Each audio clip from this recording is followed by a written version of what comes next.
to people that the emigration of Scots to Patagonia, they tend to fall into two camps. The first are aware of the Welsh colony in northern Patagonia in Argentina. The other camp launches into, oh, my uncle, grandfather, father's brothers, whatever, worked in Patagonia, which is where my story started, if you'll permit me a little personal diversion. I was told that in 1922, my grandfather's younger brother was employed with the Black and Tans, or the Royal Irish Constabulary, who were busy in Dublin at the time. Being an impressionable young man, Uncle Ted was told by a superior officer as to exactly how much explosive to use to open the door of a person of interest. Uncle Ted duly did as he was told, and half the street disappeared. Unimpressed by the situation Ted found himself in, he skipped the military and Ireland and stowed away on the first ship out of Liverpool, going anywhere, but had to get off when the ship turned round, which was Punta Arenas in the south of Chile. And it was 6 months before any of the family knew where he was. However, the truth is far more boring. He retired with a pension when the Black and Tans were disbanded, and the ship's passenger list actually states his occupation as carpenter, and he paid for a third-class ticket. Patagonia is such a dramatic region that it spawns legends, and we'll encounter a few of these this evening, along with more truthful accounts of the emigration from here to there. I promised Ted's son I would visit him sometime, from a very early age. But it wasn't until 2013 that I could make good my promise.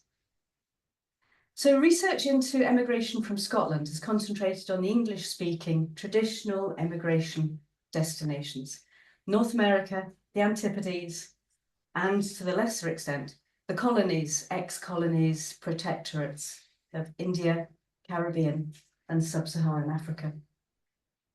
In each place, the dominance of records written in English certainly facilitates the researcher. However, Scots have been emigrating to non-English speaking world since the Middle Ages. Just have to look at the merchants and the mercenaries who were employed in Poland, Scandinavia, and the Low Countries. It was one of these colonies that was to be instrumental in the settlement of Patagonia. The Falkland Islands in the South Atlantic had been run as a sheep-raising economy since the 1850s. There were independent farmers, but the colony was dominated by the Falkland Islands Company. It was the major landholder and monopolised transport links between the islands and back to Britain, often by way of Montevideo in Uruguay. But the whole economy of the islands revolved around sheep. And this prompted a single occupation migration opportunity. This also coincided with the fluctuating fortunes of the Scottish sheep industry. Prior to the 1850s, sheep were protected against parasites by smearing them with a combination of tar and butter. And one man could only smear about 20 a day. Then experiments in dips from the 1850s resulted in whole-scale changes, with 4 men able to dip 1,500 in a day. This then resulted in a surplus of agricultural workers. And in the 1860s, there was also an increase in wool imports into Britain from overseas, particularly from those colonies of Australia and New Zealand. A consequent fall in wool prices with this influx into the market of extra wool resulted in some Scottish shepherds and hill tenants selling off their stock and vacating their land. Some of the land was then converted into deer forest. This surplus of skilled shepherds, sheep breeders, and casual labourers were then ready to fill any overseas opportunities. Whitsuntide was the traditional season for settling employment for the coming year, but it was the wrong time to commence employment in the Southern Hemisphere. Staffing levels for the year there would be determined in December, following the spring lambing in November. Falklands-based company office argued that shepherds employed in May would be underemployed coming at a slack time, while the London office of the company countered it was better to have good shepherds underemployed for half a year than employ in December those who had been left over from the previous hiring in Whitsun.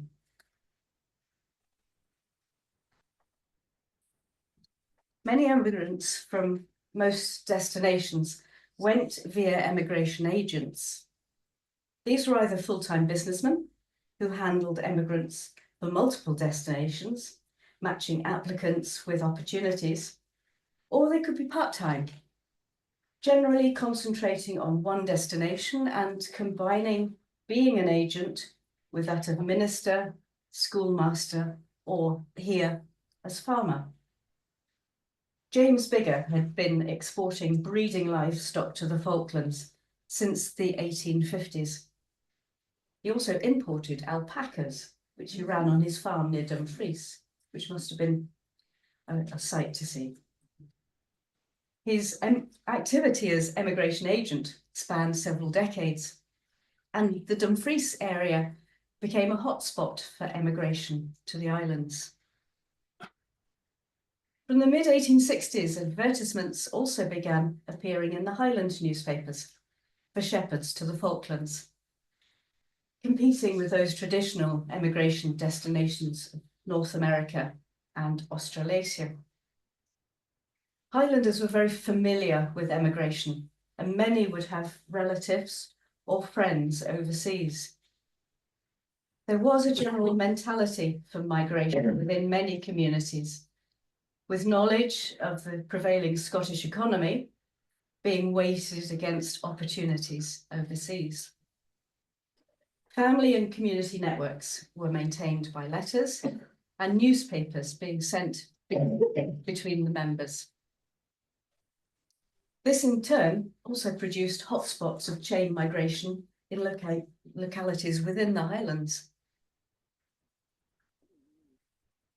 Now, this is a little indistinct, but it was an advert placed by schoolteacher Murdo Ross of Buncrubin by Dawes in Inverness. Date was March 1876, and it was spotted in the Inverness Advertiser by Merrick MacLean of Letter U. A few weeks later, Merrick married Henrietta Beaton at the Lochmarie Hotel, and by late June they were on their way to the Falklands. A note in the correspondence of the Falkland Islands Company states, one shepherd, Merrick MacLean, just married, his wife being sister to Beaton. William Beaton had been working for the company since 1872 and was an early link in this chain of migration. His brother Malcolm also applied to work for the company in 1881, but it decided on the Cape Colony instead, where a third brother was also working. Then both of those settled in New Zealand, the Cape Colony being too hot for them. Now, this is very indistinct. I'm sorry about that. You'll have to squint at it. There's a copy upstairs in the exhibition. She says, right. The families of Wester Ross were no strangers to emigration, even those from the small and now abandoned settlements along the north shore of Lochmarie. Of 6 MacLean brothers born between 1807 and 1831, only one remained on the land to see the changes from sheep walk to deer forest. The 2 eldest had emigrated to Cape Breton, where Roderick occurs in the registers in 1843, marrying a Margaret Mackenzie, who was born in Melvig. Then in 1857, the couple and their children left Cape Breton for New Zealand, with the followers of the charismatic teacher and religious leader, the Reverend Norman MacLeod. It's uncertain if they were members of his congregation or not, as the ships he used also had fare-paying passengers. But the family settled among the Normanites at Waipu on North Island. 3 other brothers moved from Letteryu across the county to Conan Bridge in the 1840s, in the 1870s and 80s, where they were employed at Cornton Farm. The youngest brother, Duncan, and his wife, Rebecca Watson from Badacharo, and their children emigrated directly from Conan Bridge to Waipu in 1877. And letters arrived in Scotland from Duncan and his sons, encouraging the other members of the family to emigrate. This is the earliest surviving letter and is part of an extensive collection kept by the MacLean family in Chile. I was lucky enough to have access to this during my research. They're a goldmine of family and community information and gossip.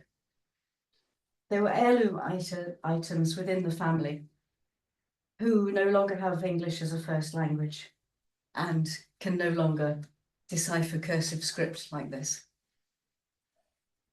They span over 40 years, and they were a chance discovery by the present generation, they're having been forgotten in a drawer of a kitchen table.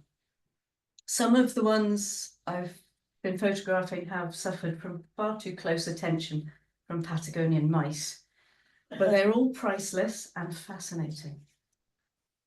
So here, Duncan's writing to his brother Donald in Conan Bridge, following up a letter that's already been written by his son Murdoch. And a recurring theme of these letters is a plea for more regular correspondence. Duncan writes that although he's not in work at present, his children have found employment, good wages, and that food was plentiful and cheap. He sent greetings to his wife's family and asked after his elder brother's son Merrick, what, if anything, Donald and the family have heard of him since he had left for the Falklands. Duncan also inquired specifically after Donald's eldest son, John, and his letter finished by saying, I don't ask you to come out against your will, but if you would come, I believe you would do better here than there. Duncan's son Murdoch, also writing to his cousin John, after brief news of work prospects, he got on to more important matters. Well, for young men anyway. I will tell you something about the girls.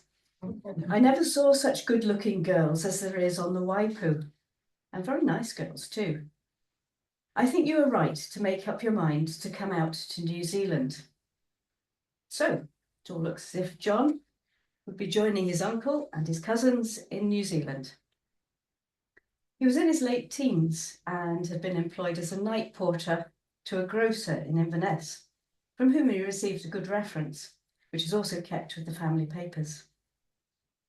However, not all young men like their lives mapped out for them. And his cousin Merrick in the Falklands was on a contract work with good wages and also a free passage out. Was the offer of going to New Zealand to be with close family and in a similar community setting just too comfortable for an adventurous young man? We'll never know. But in 1878, John MacLean left for the Falklands and was employed as a shepherd at North Arm on East Falkland. 2 years later, John applied for the job of storekeeper at North Arm, but was turned down. This is the original store at North Arm, which is now a folk museum. And although the plastic dustbin is probably not original, many of the artefacts that are on display are from the time of John, Merrick and their contemporaries in the latter decade of the 19th century, such as the meal bins that you can see fixed to the right-hand wall. Contract shepherds in the Falklands could sign on for as many terms as they wished, usually of 5 years each. but there was a ceiling on career prospects at second manager. Any senior staff would be directly recruited from Britain, rather than from in the pool of talent already on the islands. There was also no accommodation for staff who had got to pensionable age.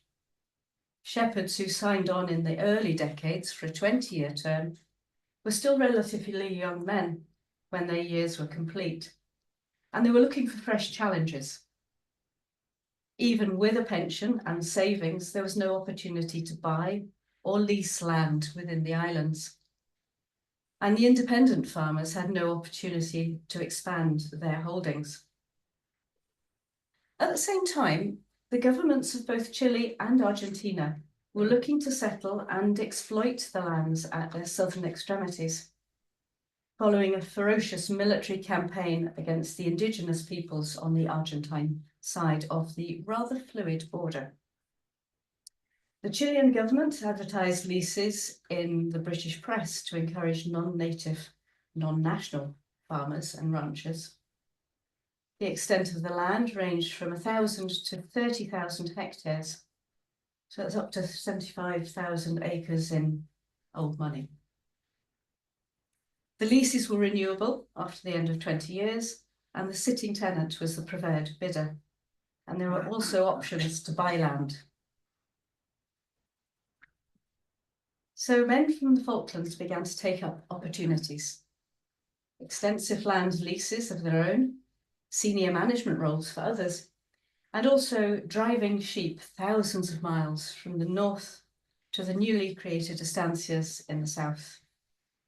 Some stock was sourced from the Falklands, but it could never fill the grasslands of Patagonia. So sheep were driven from the Rio Negro in central Argentina, and also imported from Scotland, England, and New Zealand. The early sheep drives passed into legend, and one of the drovers was John McLean. In 1885, both John and Merrick took their savings out of the Falklands Bank and emigrated to Chile. Merrick found employment on Elizabeth Island in the Straits of Magellan, working for Henry Reynard, who was one of the earliest sheep farmers in the region. John was still single, so he joined the droving team. However, from the letters received from Scotland, the move did not meet with the approval of the family back home. Donald McLean was cross with his son John and nephew Merrick. John had not put a stamp on the last letter for a start, and Donald had to pay postage. But the next page of the letter goes on to express more displeasure. You can see with the crossings out and the addings of some extra words that his brain was working faster than his pen. He says, "I think you were very foolish to leave the Falklands till you would get a place. I think it would be far better to stay where you was till Merrick would get a place for you. Charles is very angry at you and Merrick for taking Colin there. It's quite enough for yourself to be there idle." So Colin was Merrick's brother. He married a girl from the Falklands and settled in Punta Arenas. That's another link in the chain of migration. John worked on the great sheep drives and then went into partnership with Merrick and Colin in an estancia before setting up on his own. He wrote to his father asking if there were any other men that wanted to come out to Patagonia to work with him. And soon he was joined by his younger brothers, another Colin and Murdo. This Colin couldn't settle to the work and returned to Scotland before re-emigrating to Toronto, where he worked as a window cleaner until his death in the 1940s. Murdo died in Patagonia unmarried, but John married Mary Ann Cameron in 1894. Now, she had been born in the Falklands, and her mother was Jane McCall, who went to the islands with her widowed father and 3 sisters from Dumfriesshire. The McCalls and also the Hallidays from Dumfries had been working on the islands since the 1860s and formed the base of an extended family network so important in settling the Falklands and Patagonia. And their ties also remained back in Scotland.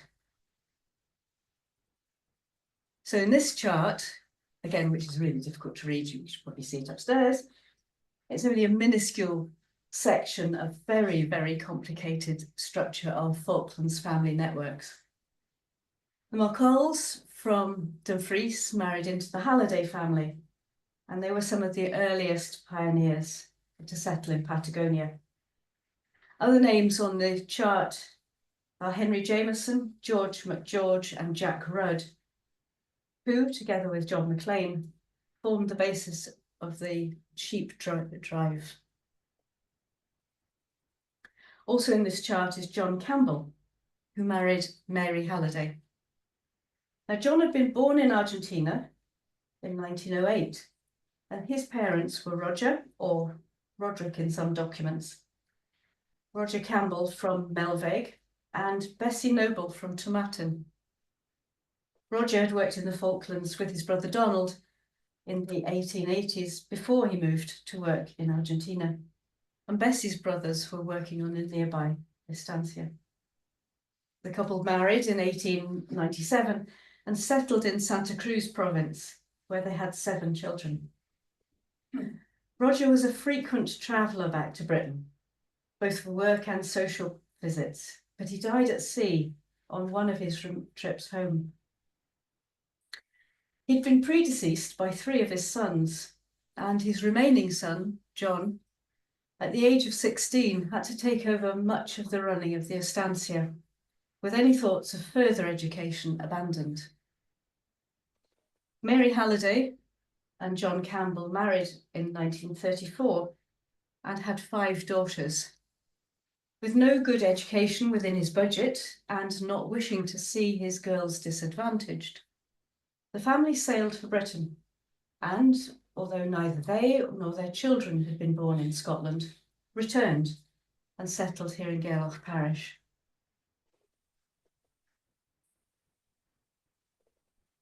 The men from Westeros worked in many places across Chilean and Argentine Patagonia, as well as Tierra del Fuego. John McLean eventually settled in Puerto Natales, and his son Roderick, worked for 40 years at the meat processing factory at Puerto Boras. The factory closed and became derelict, then was declared a national monument in 1996. In 2013, descendants of the McLean family opened the building as a museum and a hotel. John McIntosh from Shieldaig by Torridon worked at Osey Harbour, and the Macleays from Shieldaig, again Torridon Shieldaig, worked at Estancia Peckett. Jack McRae from Applecross worked in Estancia Josefina, and Sandy Kennedy at Estancia Coronel. So return migration was a significant feature of emigration. It's been estimated that more than 1/3 of all emigrants returned to Scotland in the latter part of the 19th century. Some of the shepherds who emigrated to the Falklands or Patagonia returned to Scotland after completing just one 5-year contract. Some returned to marry. Some returned to settle their children in schools in their home communities, before education became widespread in the developing regions of southern Patagonia.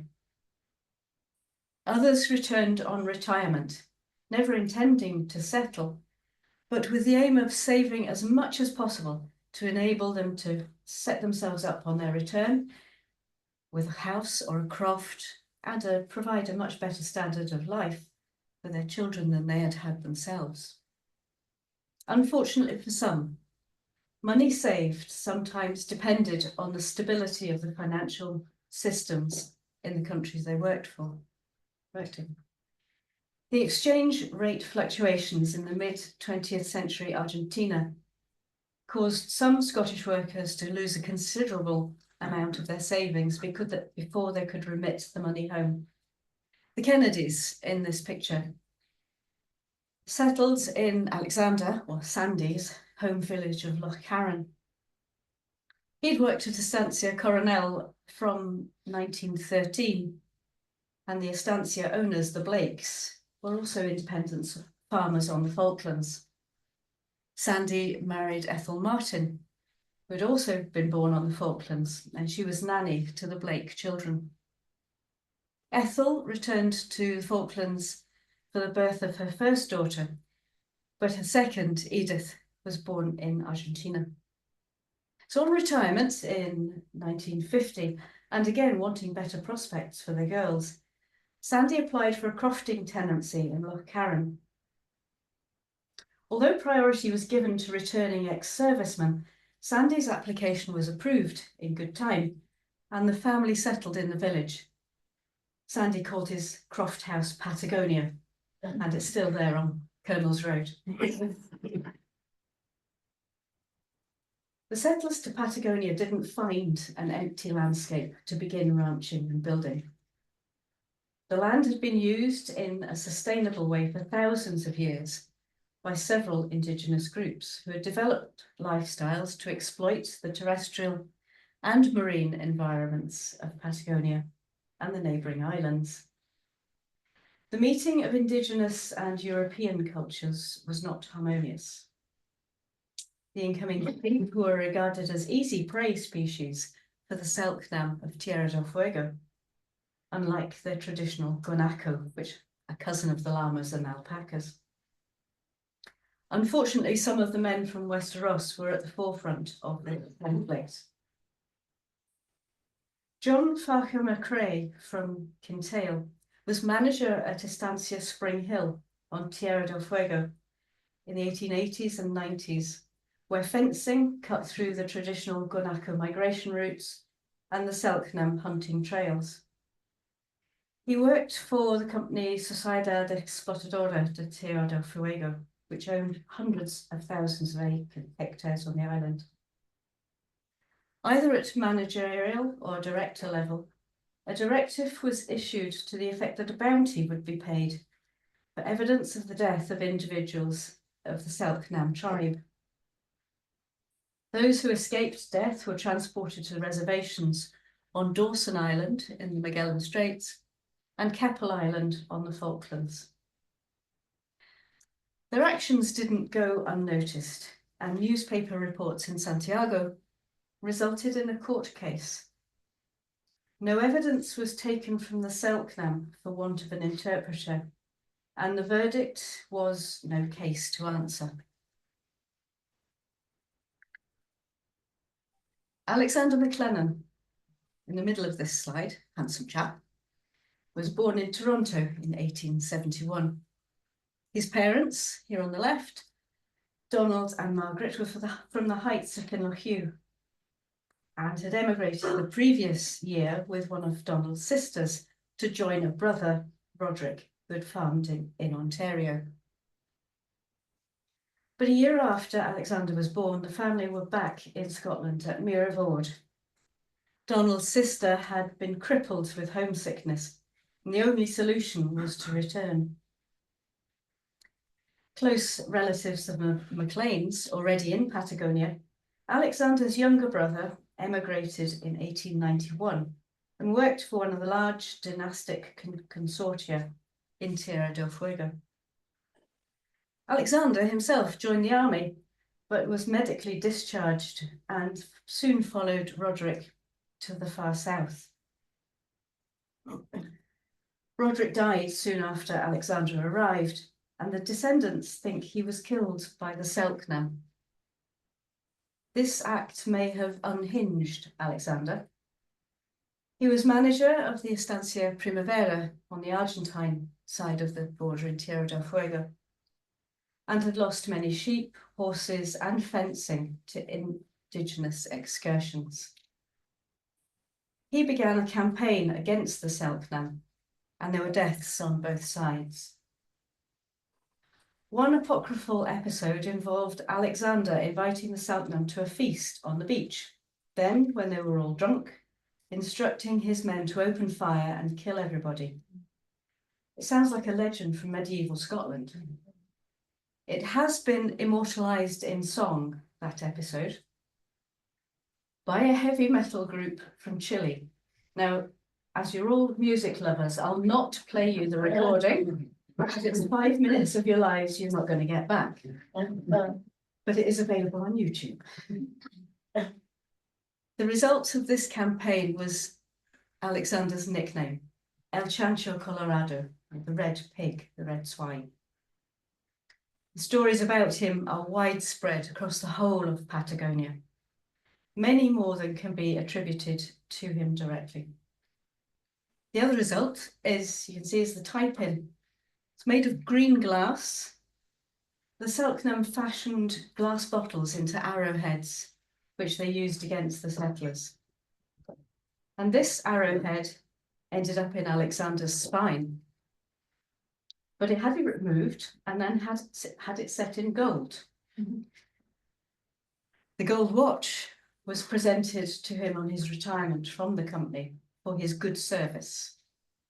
The photo on the left shows Alexander's parents with his youngest brother, Donald, who also went to Patagonia shepherding. And it's from Donald's descendants that we get a lot of these stories about Alexander.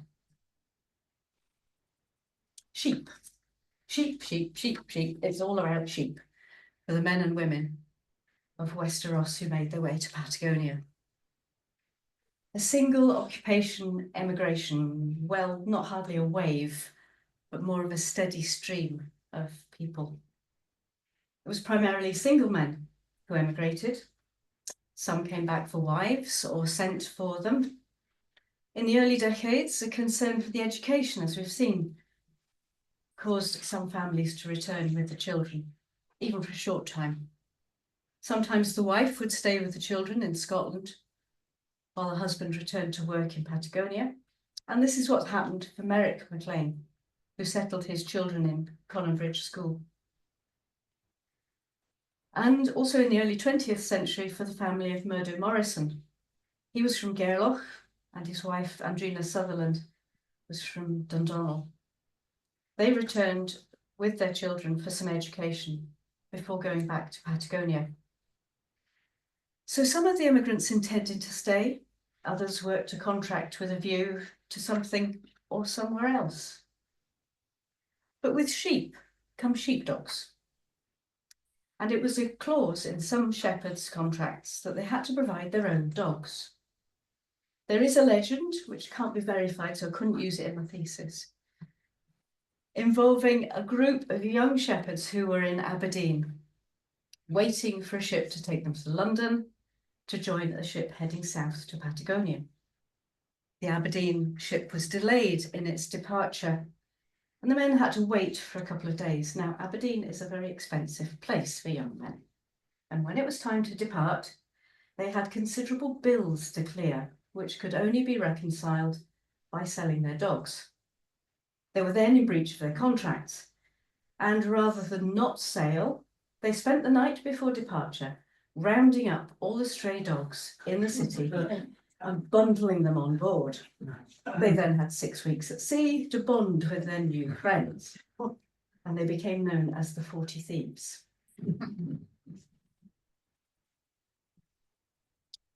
John Farquhar McRae, of previous fame, returned to Scotland several times to visit his widowed mother in Kintail. And this newspaper cutting describes his departure from Liverpool, and it's from the Aberdeen Daily Journal in 1904. The very epitome of the Highland Scot, as portrayed in the music halls of the day. He certainly intended to display his Scottish identity to all around. And the Scots who settled in southern South America retained their Scottish identity to varying degrees, and in many cases, a blended identity developed, especially with subsequent generations, as the first generation tended to marry fellow Scots, or at least from within the British community, whereas later generations married into other immigrant communities, the largest after the British being the Croatian. Common language being Spanish. Now, Bruce Chatwin, writing his travel book on Patagonia, stated that at the Frigorifico Boris, the daily orders were posted in both Spanish and Gallic to account for the high numbers of workers from the highlands and islands. Now, I've not been able to verify this, and my contacts in Puerto Natales know nothing about the story. The Maclean letters I've got are all written in English. John Maclean taught himself Spanish, as did a lot of the other immigrants, as it was their working language.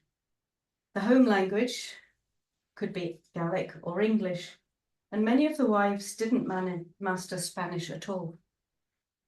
This wasn't a problem if the ultimate aim was to return to Scotland.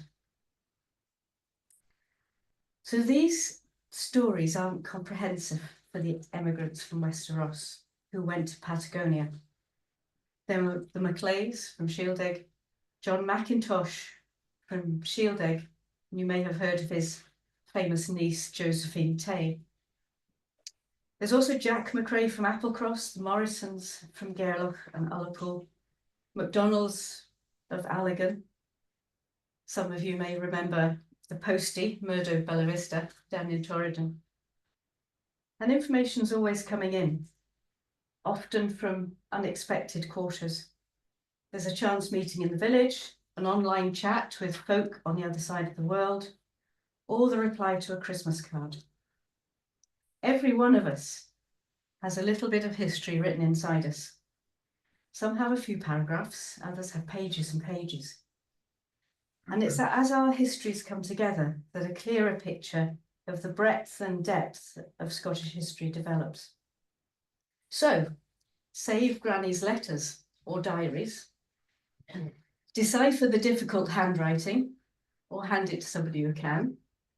This is where Karina has palpitations envisaging mountains of old letters on her desk. It may be very revealing and important what you discover.